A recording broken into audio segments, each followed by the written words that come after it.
Rwanda aho urukiko rwisumbuye rwa Nyarugenge rwaburanishije urubanza rw'ubujurire rw'abayoboke b'ishyaka d'Alpha umurinzi ritaremerwa mu mategeko barasaba gufungurwa by'agateganyo bakaburana bari hanze. Eric Bagira ubusa yari mu rukiko akurikirana iburanisha. Kuva mu marembo kagera mu cyumba cy'urukiko rwisumbuye rwa Nyarugenge umutekano wari wakajijwe mu buryo budasanzwe mu zindi manza. Inguni z'urukiko hafi ya zose zari zagoteshejwe abapolisi ndetse n'abacungagereza bafite imbunda. Kwinjira mu cyumba cy'urukiko nabyo byasabaga ibisobanuro byinshi kandi uwinjira akabazwa n'abantu batandukanye. Hinjiye gusa abashinzwe umutekano, abanyamategeko n'abanyamakuru. Mu myiregurire umunyamakuru Theoneste Nsengimana watindanye ijambo agaragaza impamvu zamuteye kujurira icyemezo kimufunga by'agateganyo yavuze ko afunzwe binyuranije n'amategeko. Asobanura ko inzego z'umutekano zagiye kumuta muri yombi zirengagije ko ari umunyamakuru. Avuga ko zagombaga kujya kumutwarana n'ibikoresho bye zibanje kugaragaza icyemezo cy'urukiko kizemerera uburenganzira. Nsengimana yavuze ko ifungwa rye ritamutunguye kuko hari abantu bari bamaze iminsi bandika ku rubuga rwa Twitter bamusabira gufungwa. Akomeza gushimangira ko nta byaha yakoze ahubwo azira akazi ke nk'umunyamakuru wigenga.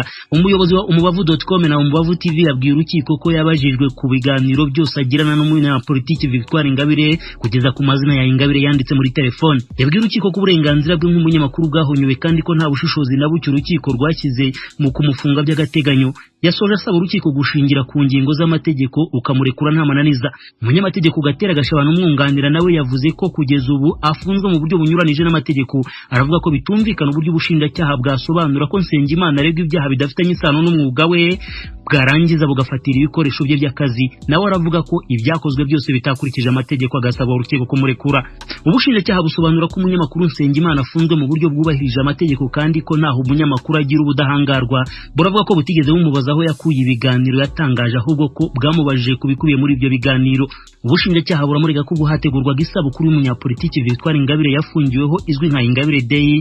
Yatangaje ko mu Rwanda hari abafungiwe ubusa barimo Paul Rusesabagina, Yvonne Damange, Deo Mushayidi, Aimable Karasira, Christopher Kayumba n'abandi. Buvuga kandi ko yatangaje ko umuhanzi Kizito Mihigo yishwe n'ubutegetsi. Ku bushinjacyaha umunyamakuru yararengereye yirengagiza ibyemezo by'inkiko n'ibyatangajwe n'ubutegetsi ku rupfu rwa Kizito.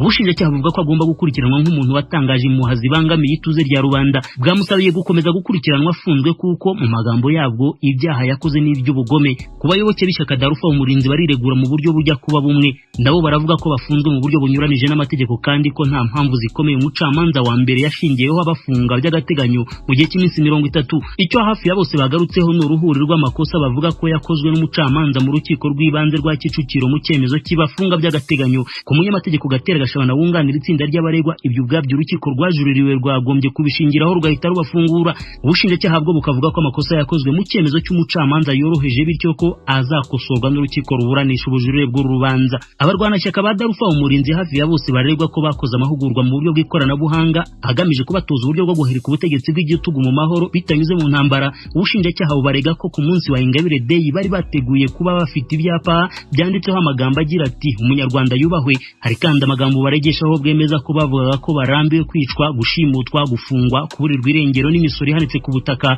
Bukavuga ko ntacyo byafasha rubanda na cyane ko ntawe bibatumye. Ibyari ku munyamategeko ubunganira agasanga nk'uko amategeko yemerera buri wese gutanga ibitekerezo mu bwisanzure wabikora cyangwa akabibona bitakabaye icyaha.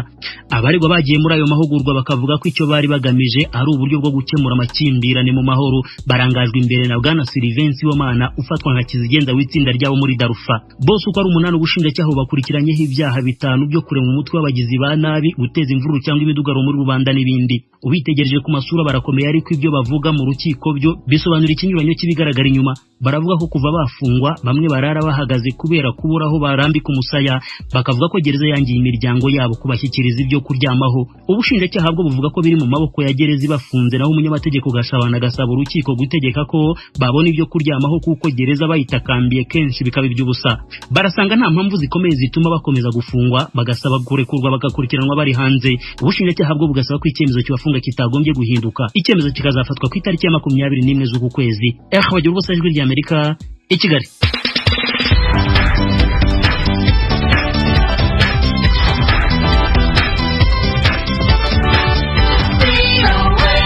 Radio ijwi ry'Amerika ivugira i Washington DC mu Kirundi n'Ikinyarwanda. Dusubire nanone mu Rwanda. Mu kwezi gushize ikigo cy'igihugu gishinzwe imiyoborere RGB cyasohoye icyegeranyo kigaragaza ibyavuye mu bushakashatsi ku itangazamakuru ryo mu gihugu. icyo cyegeranyo bita Rwanda Media Barometer kivuga ko itangazamakuru ryo mu Rwanda ryateye imbere ku rugero rwa 80.6% ugereranije n'uko ryari rimeze mu myaka 8 ishize, ubwo iki gipimo cyerekanaga ko riri ku rugero rwa 66.7%. Mugenzi wacu Jeffrey Mutagoma arabiganiraho na Mutesi Scovia, ni umuyobozi mukuru w'ikinyamakuru Mama urwa Gasabo gikorera kuri murandasi, Muganwa Gonzaga, umunyamakuru w'inararibonye akaba n'umusesenguzi mu by'itangazamakuru, na Rushingabigwi Bosco, umuyobozi w'ishami rishinzwe itangazamakuru mu kigo cy'igihugu cy'imiyoborere mu Rwanda, ari nawe utangira avuga uko ubu bushakashatsi bwakozwe. Urakoze. Ubu bushakashatsi nk'uko wari utangiye ubivuga bushingira ku nkingi eshanu. Izo nkingi zikaba zigerageza gushingira ku nkingi cyane cyane za UNESCO. Iya mbere ikaba ari inkingi ireba amategeko, legal and policy framework. Iya kabiri ikaba ireba media plurality and diversity, ese ku isoko ry'itangazamakuru hari ibitangazamakuru bitandukanye bitanga ibitekerezo bitandukanye. Iya gatatu ikaba yerekana ipima uruhare rw'itangazamakuru mu gushimangira imiyoborere myiza na demokarasi, ariyo media as platform for strengthening governance and democracy. Iya kane ikaba ipima iterambere ry'itangazamakuru n'ubushobozi bwaryo, media development and professional capacity. Inkingi ya gatanu ikaba ipima uko amakuru aboneka, access to information. Muri izo nkingi rero ya mbere ya legal and policy framework, ababajijwe bagaragaje ko mu bijyanye n'amategeko biri kuri 91%. Ku bijyanye na media plurality, ubwinshi bw'ibitangazamakuru n'ibitekerezo 87.3%. Ku bijyanye n'uruhare rw'itangazamakuru mu guteza imbere imiyoborere myiza na demokarasi 85%. Inkingi iri hasi ya zose ni ubushobozi n'iterambere ry'itangazamakuru, development and professional capacity, iri kuri 62.4%. naho inkingi yo kubona amakuru iri kuri 77.8%. ariko izo nkingi zose zifite izindi nkingi ntoya zishamikiyeho, wenda twagenda tugarukaho mu kiganiro. Murakoze. Iyo niyo shusho rusange. Barometer nk'uko wari wabivuze muri rusange ikaba iri kuri 86, ngira ngo ryo mwari mwabigarutseho. Murakoze. Tugaruke kuri ayo manota mu kanya, ndajya kwa Muganwa na Mutesi, ariko mubigenza mute kugira ngo mugere kuri ayo manota? Mushingira kuki? Aya manota habazwa abantu batandukanye, barimo abari mu mwuga w'itangazamakuru, abanyamakuru n'ibindi, barimo amashyirahamwe akora mu by'itangazamakuru, ariko hakabamo n'abaturage. Kuri iyi nshuro habajijwe abaturage 652, habazwa abanyamakuru 159, ariko muri abo twabariyemo n'abakora mu mashyirahamwe y'ibitangazamakuru, ubwo ni ukuvuga nka za participation.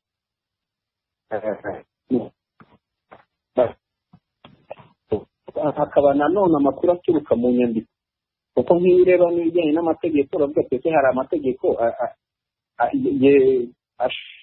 ashoboza ubwisanzure bw'itangazamakuru, hakaba n'izindi nyandiko zisomwa zigahuzwa n'ibyo ababajijwe batangaza.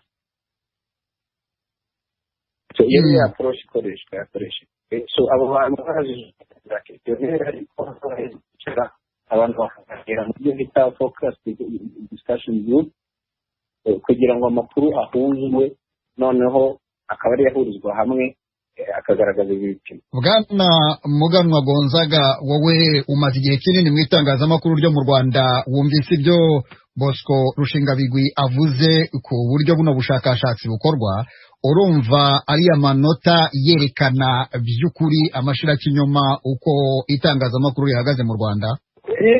Murakoze cyane.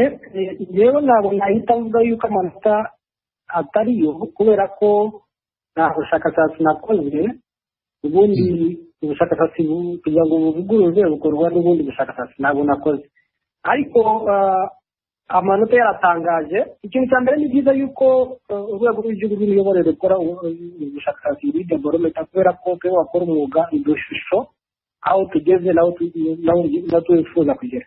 Aho kuvuga yuko itangazamakuru rigeze kuri 80% mu iterambere abenshi byaradutunguye nubwo atari ubwa mbere n'ibyakoze imbere aricyo bigaragaza, ariko urebye ibibazo bihari abanyamakuru bahura nabyo bose ku wundi, amakuru dutanga ukugera ku makuru akenshi imikorere umunsi ku wundi ntabwo tureba yuko twagejeje kuri 90%, ariko ntabwo havugura ibyo abaturage cyangwa abanyamakuru bakwiye bakora ubushakashatsi.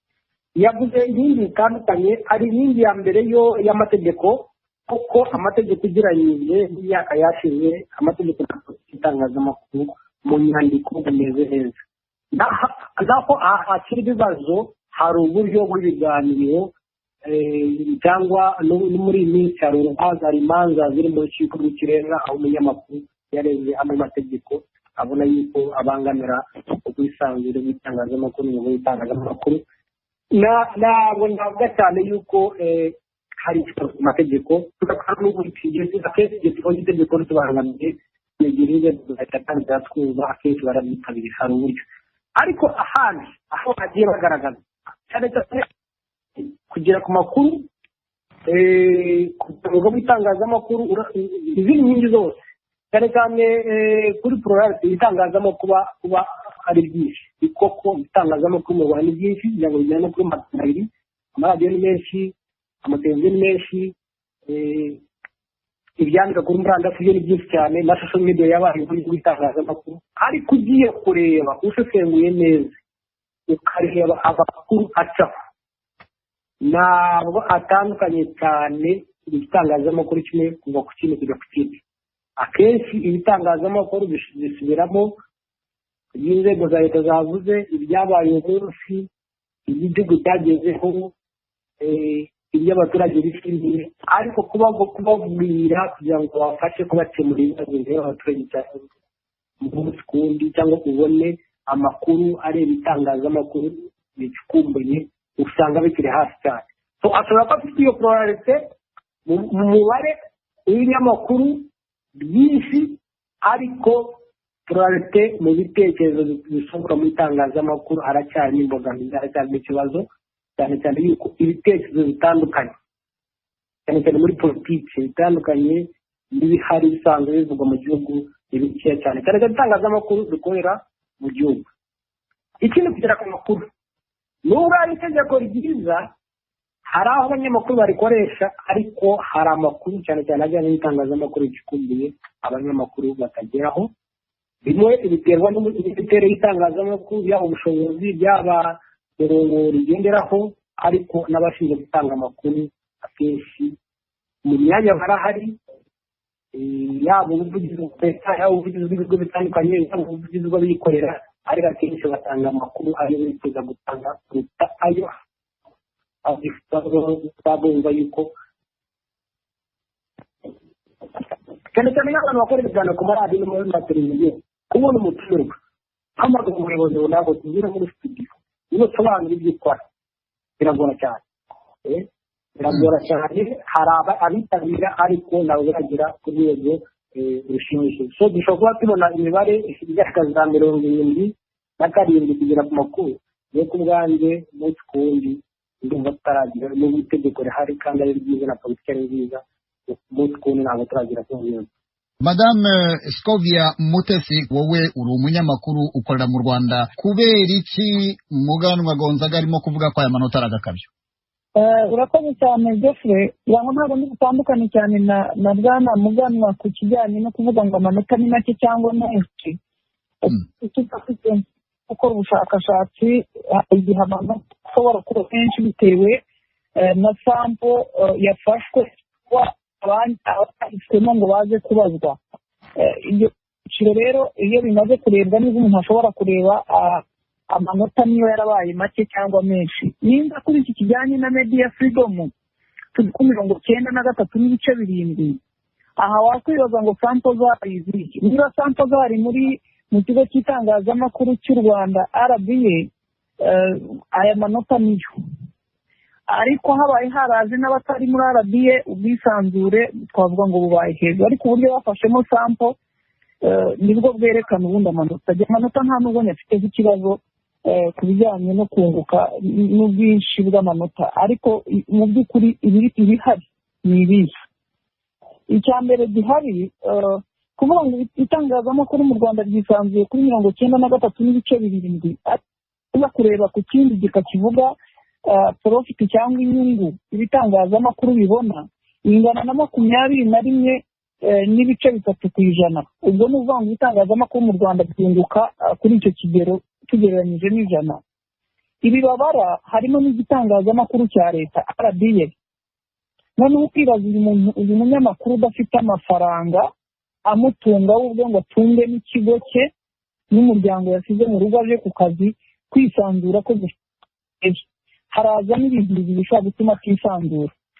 Bishobora no kuba byarazamuye imibare umuntu akavuga ko yisanzuye atisanzuye.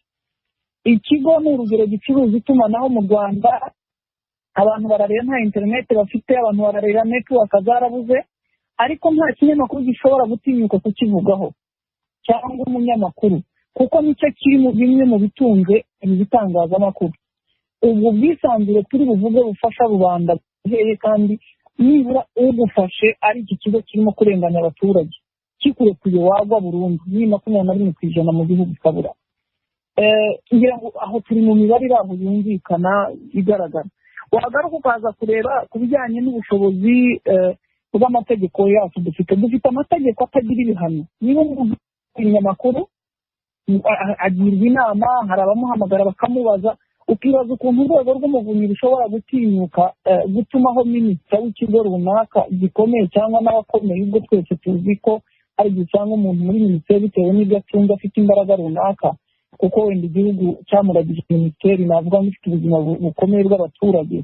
Uyu muntu kutinyuka k'umuvunyi yamutinyuka ubwe, niba mutinyuka aramubaza, ariko si yamubaza akamubwira ati sinari mfite umwana, umunyamakuru aba abonye. Aha ndasubira ku itegeko ryo kubona amakuru, itegeko ritagira igihano, ritagira amande, ritagira ni ibintu biri aho. Wanareba ukibaza ati nzaregera urukiko bitwara igihe kingana iki, bizantwara igihe kingana iki. Ubwo nari nsubiye ku kijyanye no kubona amakuru. Iyo urebye icyegeranyo cyo abagikoze bo bari mu kuri, kuko amanota arangana wenda na sample bafashe kuko sinari mu bakoraga ubushakashatsi, ariko dusubiye mu buzima busanzwe bw'itangazamakuru imibare iri hejuru ugereranyije n'abanyamakuru muri rusange nk'uko tubibona. Ndatekereza ko na Bwana Bosco abizi, nawe arabizi, ni umunyamakuru mukuru, ni mwarimu w'abanyamakuru, abana natwe umunsi ku wundi, azi ibibazo itangazamakuru bifite muri rusange byose. Hari icyo Gonza Muganwa yavuze kijyanye n'uburyo inkuru zacu zimeze. Turimo turakora ibintu bimeze nka announcement, amatangazo. Turasohora inkuru ziri kuri press release cyangwa se amatangazo agenewe abanyamakuru. Inkuru ugasanga ni imwe mu gihugu hose, kandi ntavuga ngo ni inkuru ishyushye. Ubundi inkuru ishyushye yo cyangwa breaking news umunyamakuru ntashobora kuyibuza nta yandi mahitamo. Ugasanga inkuru itabaye kuvuga ngo batashye ikiraro gihuza umurenge n'undi, ugasanga ibinyamakuru twese twanditse iyo nkuru, aho kugira ngo twandike ibibazo bindi bikikije, kubera ko dukora inkuru ziduteretse mu maso, ntidukora inkuru tuzi gushaka nk'uko ubizi nawe, kubera ko tutazi ubushobozi bw'imitekerereze cyangwa bw'ubumenyi. Ariko baragaruka kuri cya kimwe navuze mvuga ngo 21.3% mu Rwanda niko twunguka. Abantu bageze aho banagira ngo abanyamakuru n'abaswa, ariko ndatekereza ko iteka usanga abantu hari igihe bavuga ngo abanyamakuru bo mu Rwanda bamwe n'abaswa, abantu bakagira ngo ni ugukora inkuru nta bumenyi dufite bwo gukora izo nkuru zikomeye cyangwa nziza zujuje ibisabwa, ariko bifitanye isano na 21.3% uburyo byunguka mu Rwanda. Ibi rero biraza bishingira aha aho abanyamakuru dukora inkuru z'amatangazo ho gushaka inkuru zishobora kugira icyo zimarira rubanda ndetse no gukemura leta muri rusange. radiyo ijwi ry'Amerika ivugira i Washington DC mu Kirundi n'Ikinyarwanda.